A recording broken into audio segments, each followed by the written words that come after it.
next generation of warfare, psychological warfare. In modern conflict, the mind is a potent weapon.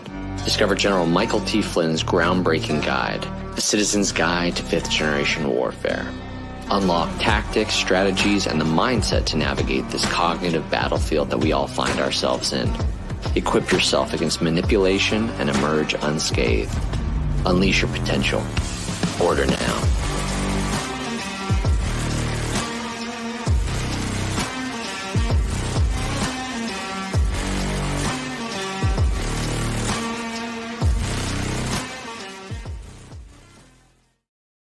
How's it going, everybody? You know, we always want our men and women that represent us to have the courage to come out and call BS when they see it and actually stand up for us.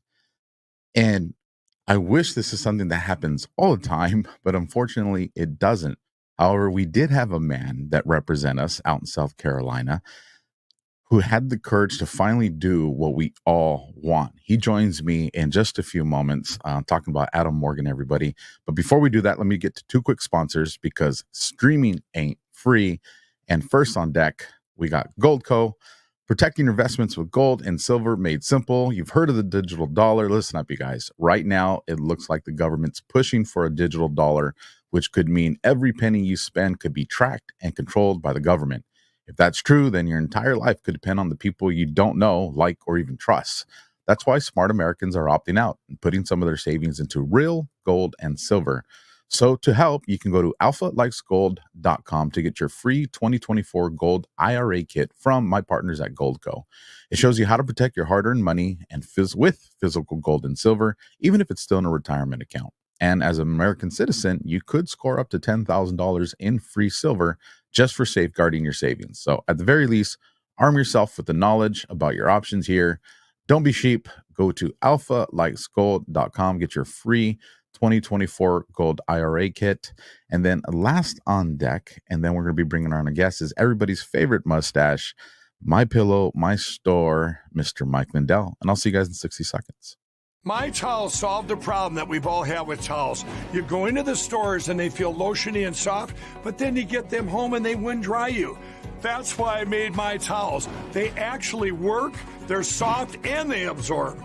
And now I'm excited to announce two brand new lines of My Towels. What makes them the best towels ever is they're now made with 100% long staple Shapir cotton. This is a combed ring spun cotton that makes My Towels even softer and more absorbent than ever. And now you get a 6-piece set for an amazing introductory sale price as low as $29.98. So go to mypillow.com or call the number on your screen. Use your promo code to get My Towels for only $29.98. Or you can get my designer premium line for just $20 more. Either way, you save 50% now on all My Towels. They actually work. What a concept. This offer won't last long, so please order now. MyPillow.com. Okay, guys, for those of you that might want to join late because you skip out on the intro and the commercials, don't worry. I ain't mad at you. This is the Alpha Warrior Show. I'm your host, Alpha. Great guest, Adam Morgan, that I have joining us. A little bit about him, you guys. He's a family man, a businessman, happy conservative warrior, currently representing Taylors and the east side of Greenville in South Carolina, House of Representatives, District 20, and he's currently running to represent South Carolina Congressional District 4. Let me welcome Adam to the screen. How are you doing, brother? Hey, I'm doing great. Thanks for having me on. No, you are solid. Now, before we get into the the viral video clip, because I know everybody wants to see it again, how does it feel to see the support of the American people, especially your constituents, knowing that all you did was just stand on your principles? Yeah, first of all, I think it's crazy that it went viral. It's a bizarre experience. I couldn't even update my Twitter. It was going so crazy. Like it just wouldn't even register what was happening. But that clip is actually a year old. Did you know that? I did not know that. Yes, that's nothing that happened recently. I mean, it's kind of ironic because like me and my fellow Freedom Caucus members, we're fighting on the floor like that pretty much every day. I mean, the Uniparty in South Carolina is crazy. They are organized. They're coordinated with the lobbyists and the special interest groups, and they come at us every single day. And so that clip was a year old. It was pinned, I guess, on my Twitter. And Matt Gaetz heard that I was running for Congress, was the chair of the Freedom Caucus, heard a little bit about the story. So he went on my Twitter, saw it, and shared it or retweeted it. And that's how it went viral. And then all these other people saw it. And to me, what's funny is, it's cool that it went viral, and I'm glad that it resonates, and it's been an awesome experience. But I literally just said what every elected official should already be like thinking and doing, like represent your people. I didn't say anything, groundbreaking or earth shattering. It literally just represent. It's literally in the name, representative. So it's interesting that we're at a place in America, American history, where that is so not the norm that it's shocking and worthy of going viral that somebody just says, "Hey, I'm actually going to vote for my constituents." It really is a sad state when doing your job is what gets America all excited, which is exactly what you're saying. But I did not have I did not know it was that old. So it's great for you, but this other guy's like, man, I say it's a God thing because the timing. I mean, obviously, I get sat for a year, and I had some views, but nothing like now. And of course, it's right when I'm running for Congress. So it's great timing. I think it's so important though, because in the Republican Party, so often people don't know who's conservative and who's not. So when it comes to primaries, everyone says the same thing. We all say we're conservative. We all say we support business and we support law enforcement and pro-life, whatever, group of issues you want to stick to the Republican Party. We all say we're that. And then you see when we take power in South Carolina, we've been in power for a while, we never actually fight for all those issues. What we do is we give $1.3 billion in tax money and tax incentives to a foreign company to come here and make electric vehicles. That's what this whole fight was about. It was Scout Motors. And it was for a different area of the state, supporting, and all propped up by Biden, the Green New Deal subsidies and trying to push electric vehicles. And this company, Volkswagen, is going to come to South Carolina, and they're one of the biggest pushers of ESG compliance. So everybody that interacts with them has to be a part of the ESG, the social credit scores. So you're going to be like changing South Carolina culture by bringing in these woke companies on the taxpayer dime. And the problem is that by giving all this money to this company to come here, first of all, it's socialism. You took that money from other taxpayers. You took it from small businesses. You took it from medium-sized businesses and families. And then you gave it to bureaucrats who did this special deal with this multi-billion-dollar company to bring them so that the politicians can then go and tell everyone, we created jobs. We're pro-growth. And it's like, you don't create jobs. The government does not create jobs. When the government gets involved in the private sector and starts playing around, you actually kill jobs. And it's wealth redistribution. It's corporate welfare. I mean, that's what it is. And so I had heard from 60 different constituents in like a day and a half time frame. Not a single one told me, oh, this is a good idea. You should vote for this. Like everybody, overwhelmingly, crony deals, say no, don't waste our money. And like I said, this broke all the records. 1.3 billion, $400 million of which was our reserve fund in South Carolina, literally taxpayer cash. And they wrote a check and gave it to this company to come here and make electric vehicles. By the way, they had just shut down their entire electric vehicle production over in Europe. In the UK, but they're going to bring it to the US because they said, well, the US market, that'll be where it does well. And it's like, guys, this is ridiculous. This is not how it works. It's not how good economics works. It's a terrible deal. So I had said, I'm going to oppose it. And all of my Freedom Caucus members had said they were likely going to oppose it as well. And I simply just went to the well and explained why I was against this deal. And that's when everybody started jumping up and like trying to come at me that I was anti-job. And I just kept going back to, guys, this is what conservatism is. These are the principles we hold. Here's the Republican Party platform. Here's a quote from Reagan. I mean, it was just like, how do we have a Republican supermajority and they are aligning with every Democrat to pass these kind of deals that sell out America, that put America last? I mean, we're all so sick of this in politics. And then what ultimately made the clip go viral was somebody, as you said, finally said the quiet part out loud. The minority leader, I almost said majority leader. It's hard to keep them straight. They're pretty much the same. It's like, it doesn't really matter, but he jumps up and he says, that basically our people are too stupid to trust, and which just set me off. So, and you can kind of hear in the video, I was trying to even help him out. He was saying such stupid stuff. I was like, oh, and then he just kept going and kind of teed me up for the softball that was, listen to your constituents and not the lobbyists. How about we try that? When I sent the video to my best friend, I'm like, man, if you haven't seen this, you got to see it. And he immediately responds back. And he's just like, man, first, I love Adam. He's just like, he goes, that guy just threw him the perfect pitch. He's like, he goes, you couldn't have scripted that good. And like you were saying before the show, sometimes, divine intervention is just divine intervention. I'm going to play the clip right now so people get it. For those that haven't seen it, know what we're talking about. But before I play it, you said something that's important that I want to make sure the audience caught. You said, about a day and a half, you heard from 60 people, that you represent. How important is it for people to know that when you call your representatives or reach out to them, you're not just spinning your wheels, that it really does have an impact?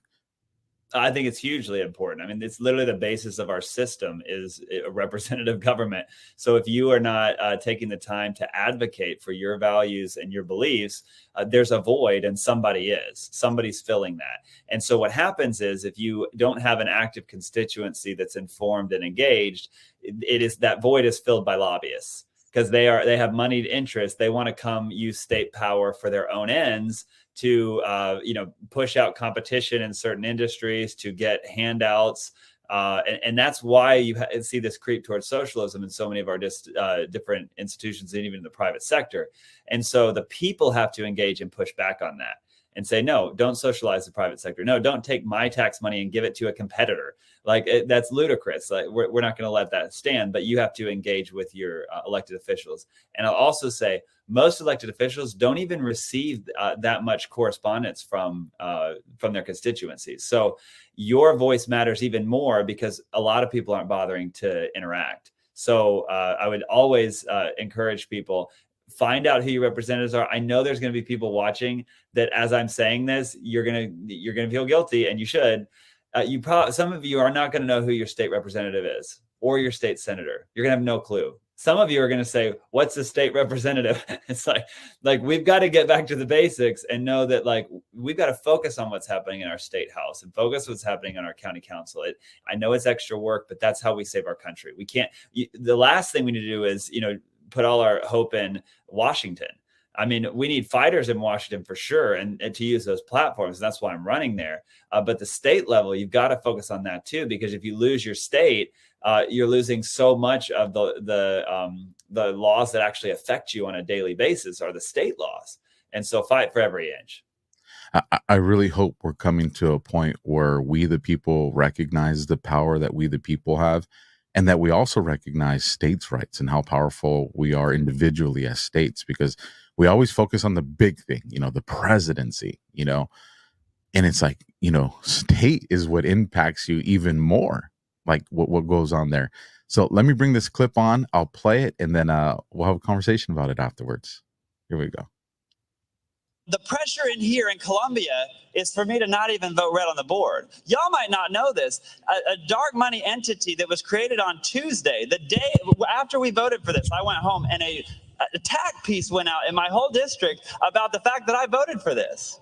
I get that the people in Columbia, that the lobby wants me to either not vote or to vote green on this, but my constituents want me to vote red, and they want their tax money spent on core government functions, on their roads, on their schools. That's what they want their money spent on. So they don't want us in here trying to play this government planning thing where we and our bureaus can figure out where the job should be, who should be employed, how much money should be allocated where in the private sector. It never works. It's socialism. It's never worked anywhere before. So what are we doing trying to do it here? But would you consider the fact that South Carolina's track record on bringing major projects into this state has a winning record, and therefore, again, commerce should be listened to rather than those people back in your district that may not have ever brokered a deal, may not understand what it means to being a project, may not understand economic incentives. So what your suggestion is, we should listen to the people back home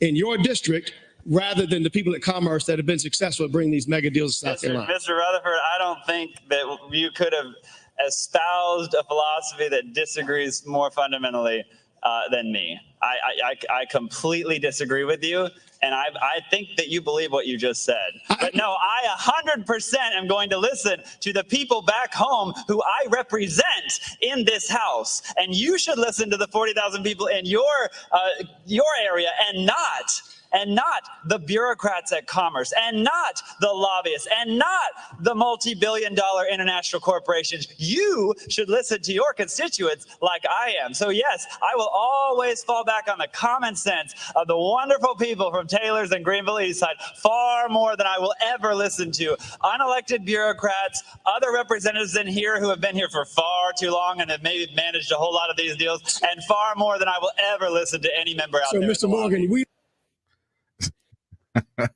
it doesn't matter how many times I've seen that clip. It just still just astonishes me that he really said it out loud. And I mean, you can hear yourself. You're just like, buddy, you are burying yourself right now. I mean, I like what I had told my buddy. I go, Adam looked like Babe Ruth looking at the perfect pitch coming his way.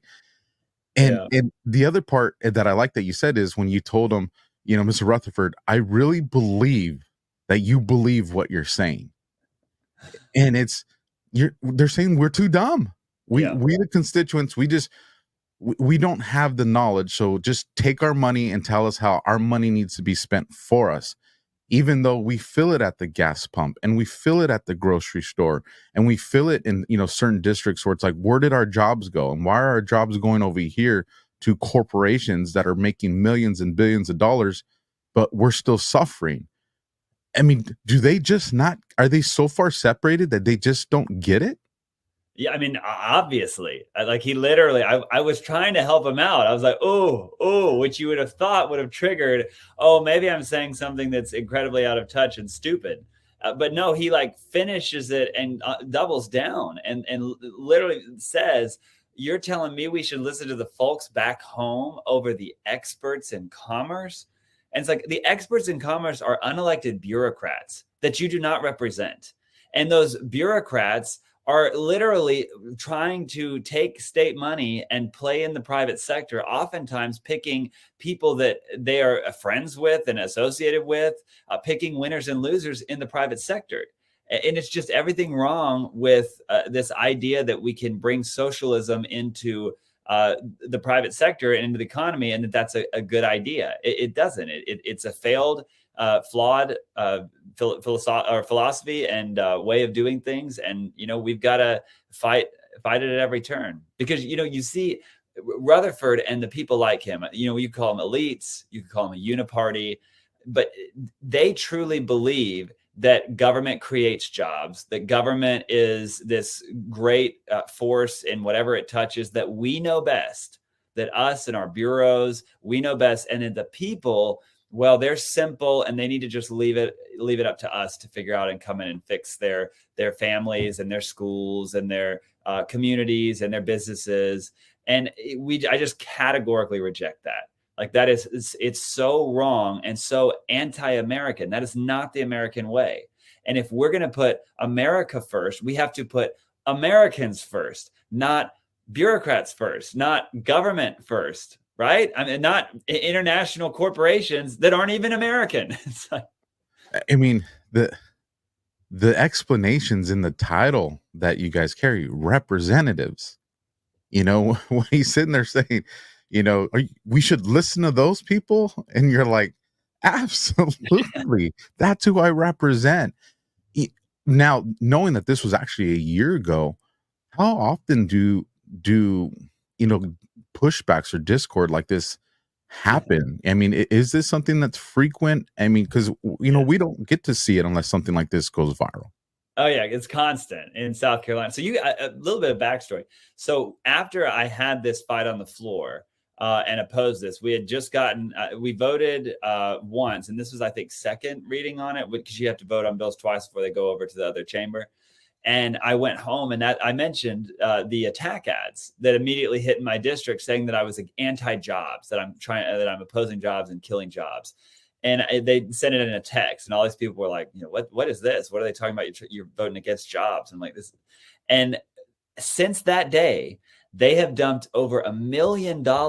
Wrap your mind around that. At a state level, they've dumped $1 million against me and my 16 Freedom Caucus members because we dared to stand up and say, we're not going to be beholden to the lobbyists. And so the lobbyists open their checkbook. People in the healthcare industry, obviously people tied to commerce, they realize, hey, we've got to shut this down because if this message gets to the people, we're in trouble. We won't have this cabal that has a stranglehold over our government institutions if enough people in elected office start talking like this and rejecting this notion that I just only come around a campaign time and pat you on the head, but then I go, get all my voting information and guidance from lobbied special interests, because that's what's happening right now in both parties. And like I said, you got to remember, yes, I was debating the head of the Democrats, but the reality is this was a deal pushed by Republican leadership. And the rest of the hour, I think I was up there for an hour in the hot seat at that well with all of the top guys in the chamber going at me. And most of the time, I think I was actually arguing Republicans. The clip that went the most viral was just the section where the Democrats said the stupidest thing you could ever hear. But he just said exactly what their actions belied. I mean, of course, they think that we're simple and stupid and can't handle our money. That's why they're taking it and giving it to a special project that they view as what's needed for the community, and not letting the private sector decide where jobs go, where corporations go, how people live their lives, and what they do with their money. And that's what conservatives have to get back to. And I do think that's also a lot of the calls and messages that I keep getting from people. I think that is resonating with people. They're being reminded, like, our message is actually pretty simple. It's not that complicated. Like, we want a limited government that sticks to core government functions and then get out of the way and let Americans be great, because we're really good at being great. Like, we have all the best institutions. We want to conserve and preserve and let our people go forth and do great things. And only the government really is standing in the way of that by taking opportunity, taking your money, taking your liberties, and handing them to woke people who are really hell-bent on undermining our institutions and fundamentally changing our systems and our culture. And we're just going to say no. We're going to stand up to it. Well, when you talk to the blue collar people and you tell them, hey, we're too dumb to manage our money, the government got to do it, you hear the blue collar workers say, well, if I'm the dumb guy, then why are we trillions of dollars in debt? Yeah. Yet our bridges are falling apart, our trains are derailing, our schools are overcrowded.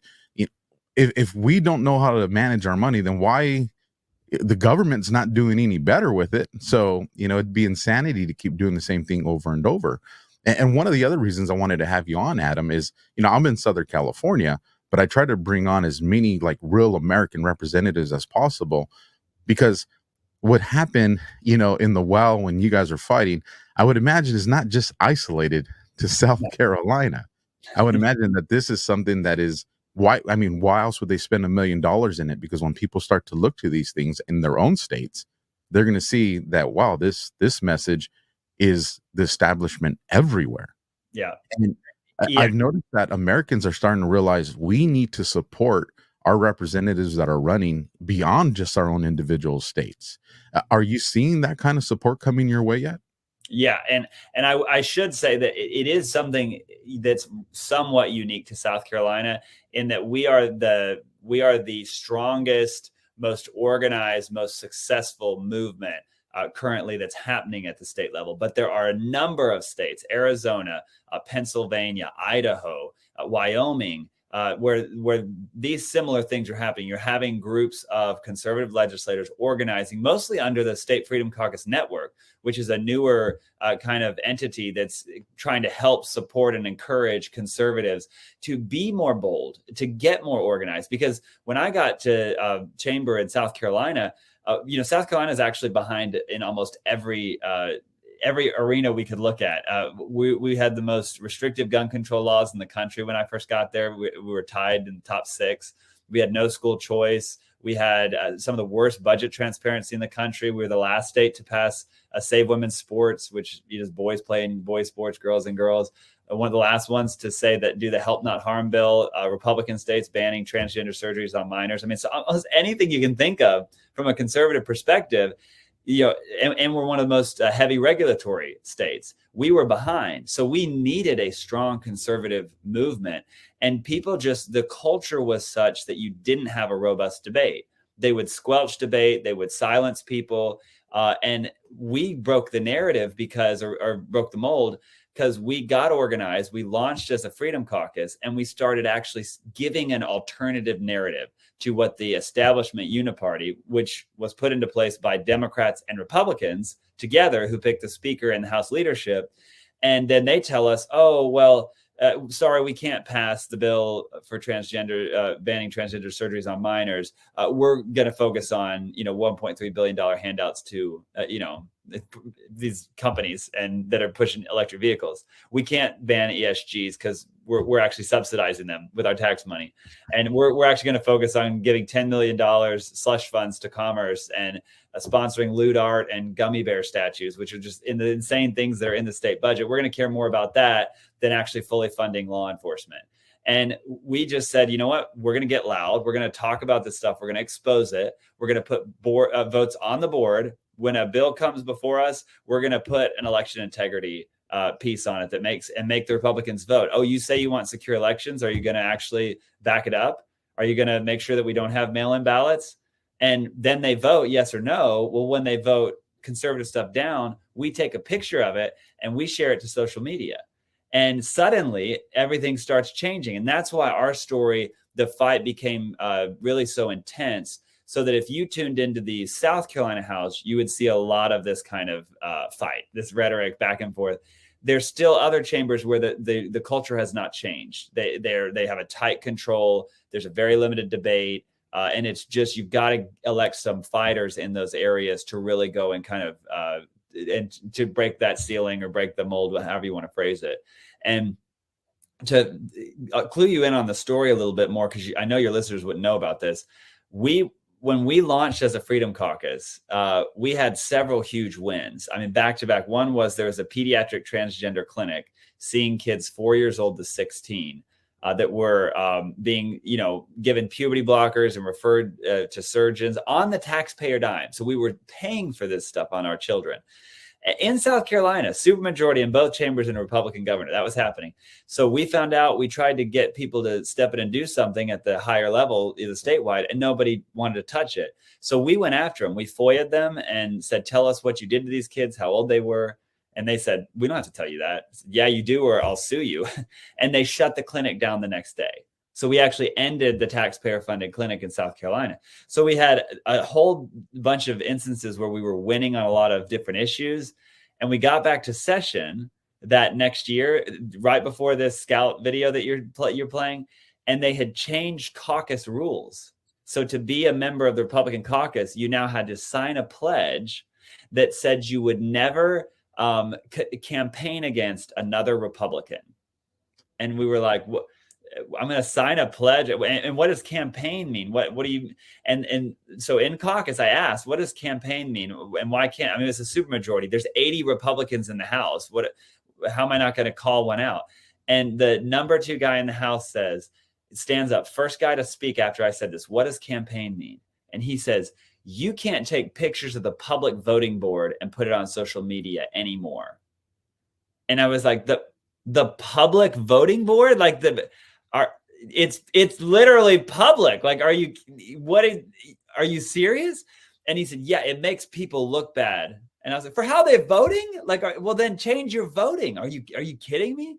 But that's how out of touch and insane the world that we live in. And so we said, no, we're not signing a pledge to not inform our voters or to call out other members for their bad votes.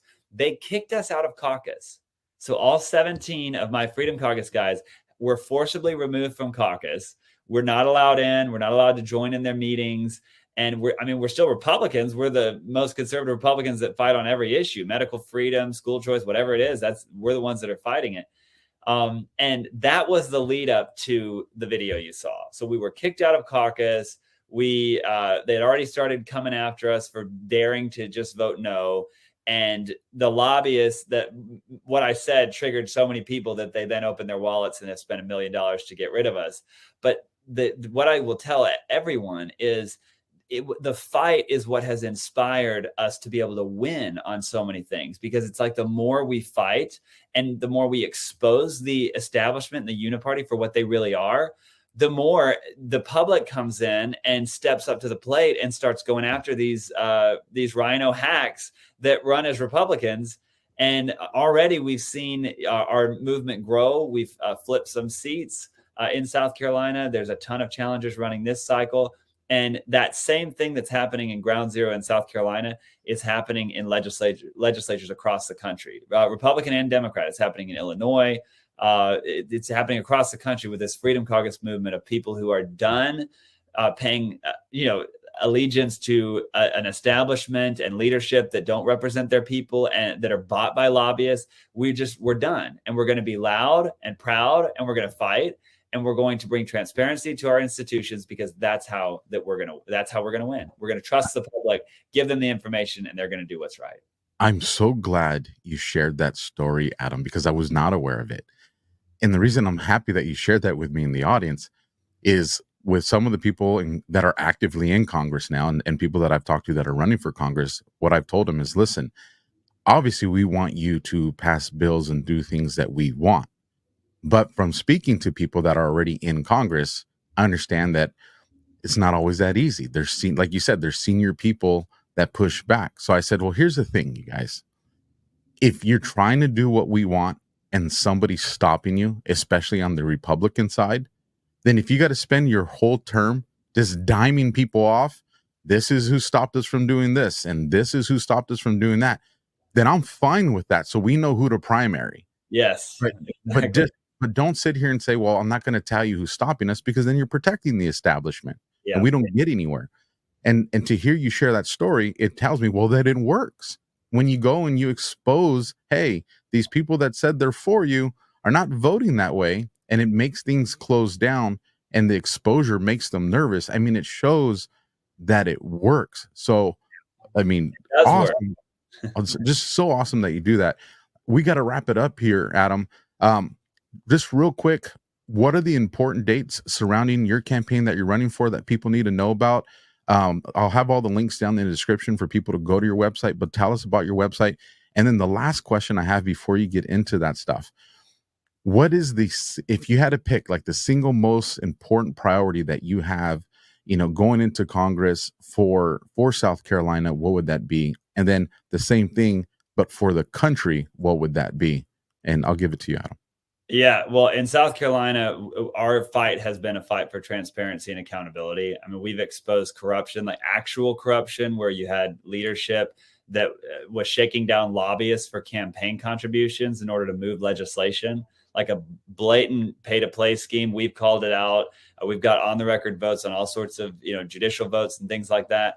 And we need more of that in South Carolina on the budget, just on the process. So that's a vision that I have in my continued service as chair of the Freedom Caucus, because I'm head of the caucus right now, and I'm running for Congress, as you mentioned. And so I want to take the movement and the success that we have had in the state, in the House of Representatives in South Carolina, and take that to the U.S. Congress.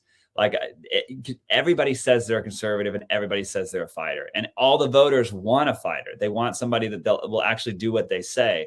But we've got to get past the days of just, picking who seems better. Like, let's fact check people. Let's see who has a record, who's actually fought, who's actually won, who's done something that matters and therefore will continue in that same pathway when they get to Congress. And I have the results, the record of results that I think people will be able to look at and say, this is somebody who does what he says, who fights when it matters, who will stand up, as you mentioned, to the establishment that's holding us back so much.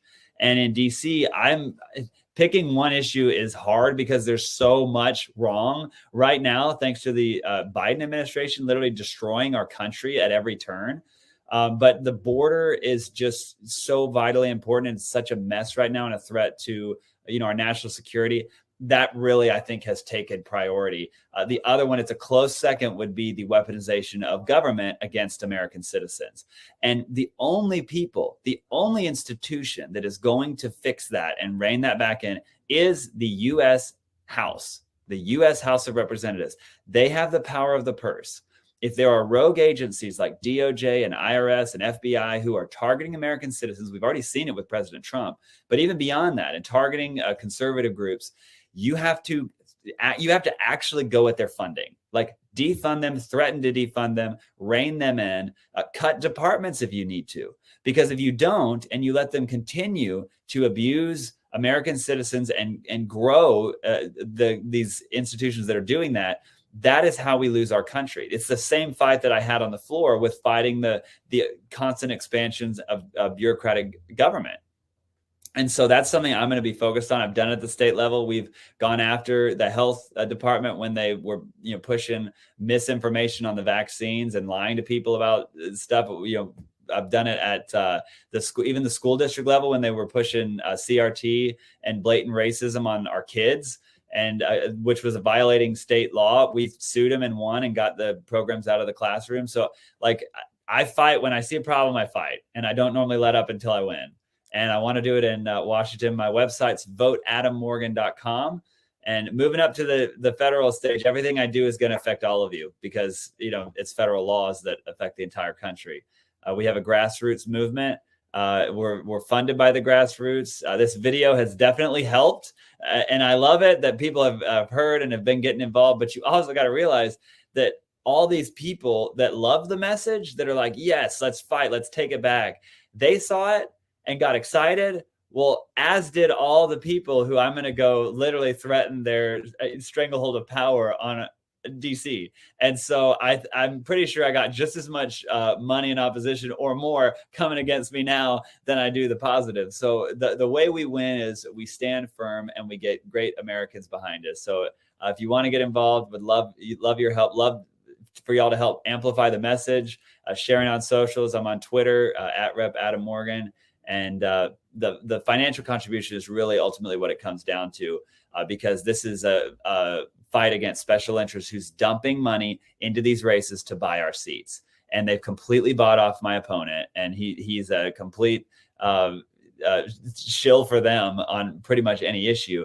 And I'm going to be funded by the people, and I'm going to fight for the people. Absolutely. You guys, voteadammorgan.com. Put your money where your mouth is. We got to get behind these fighters, you guys. Adam, thanks for joining us. God bless, brother, and I'll keep you in prayers. Thanks for having me on, and keep up the good fight. Welcome.